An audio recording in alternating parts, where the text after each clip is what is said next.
माँ कैकई की करुण व्यथा। मैं कैकई हूँ, त्रेता से कलयुग तक जिसने तिरस्कार ही पाया। किंतु भूल गए हो तुम, मैं ही हूँ वह जिसने राजा राम को मर्यादा पुरुषोत्तम राम बनाया। हाँ, मैंने ही राजा राम को वनवासी राम बनाया। हाय मेरी करुण वेदना संसार समझ न पाया।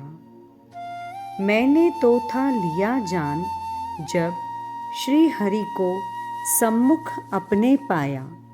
राज्याभिषेक के बीच था घनघोर अंधेरा छाया।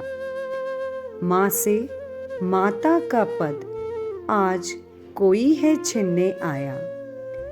प्रभु बोले, माँ कैकई सौगंध तुम्हें है अपने प्रिय इस राम की। वचन अधूरे मांग पिता से, कर दो पूरन आहुति जग कल्याण की। दे दो वनवास मुझे महल से, बने भरत राजा इस पल से। तभी कर सकूंगा धर्म रक्षा इस तन से। मैं बोली, हे राम छीन लो प्राण मेरे इस तन से, पर उपहास ऐसा न करो मुझसे। वनवास को मैं चली जाऊंगी जगत कल्याण में, और न हो तो भेजूं भरत को इस अयोध्या धाम से। जो बसे राम रोम रोम में मेरे, जो भरत से भी है अधिक प्रिय। जिनकी देखे छवि बिना जल भी न पी पाती हूँ।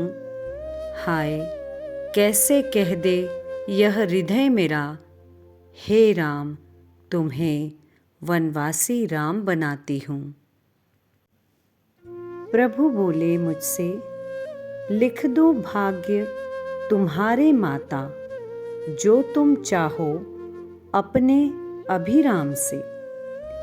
मैं बोली, नहीं नहीं हे भगवन, यह प्रस्ताव स्वीकार न कर पाऊंगी।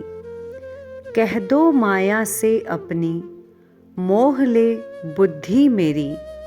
अपयश यह न सह पाऊंगी। नहीं राम, मैं तुमको वनवास भेज न पाऊंगी। वे बोले, बिन आज्ञा के तुम्हारी माता, तुमको माया भी छू न पाएगी। फिर कुछ सोच झट से मैं बोली, अगले जन्म हो आप ही संतान मेरी। दे दो मुझको बस वरदान यही।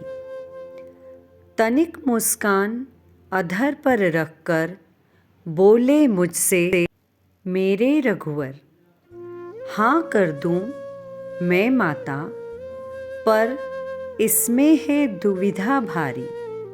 ले चुकी वचन ये माँ कौशल्या, फिर भी दोनों को मैं माता दे अपना वचन निभाऊंगा। पर वनवास रहेगा जब तक, बस उतने ही वर्ष संग नहीं रह पाऊंगा। हाथ जोड़ बोली मैं प्रभु से, हे नाथ पर मैं कलंकित मात कहलाऊंगी। फिर धरा पर कोई और कैकई नाम न पाएगी। प्रभु बोले, हे माँ कल्याण जगत का स्वार्थ से ऊपर रहे। महाराज भी स्वर्ग सिधारेंगे, इसमें भी संशय न रहे। मैंने कहा फिर अंत में, वैधव्य भी स्वीकार, कलंक भी माथे पे धारूंगी। जब तक जगत होगा अकेली कैकई, कहाऊंगी, हाँ स्वीकार है मुझे आहुति अपनी आन की। हुए सजल फिर नेत्र मेरे, कहा मैंने दुखी मन से, हे प्रस्ताव यह स्वीकार मुझे। हे राम, तुम्हें मैं राजा से वनवासी राम बनाऊंगी, हाँ मैं भेजूंगी वनवास तुम्हें और निर्दयी माँ कहलाऊंगी, और निर्दयी माँ कहलाऊंगी।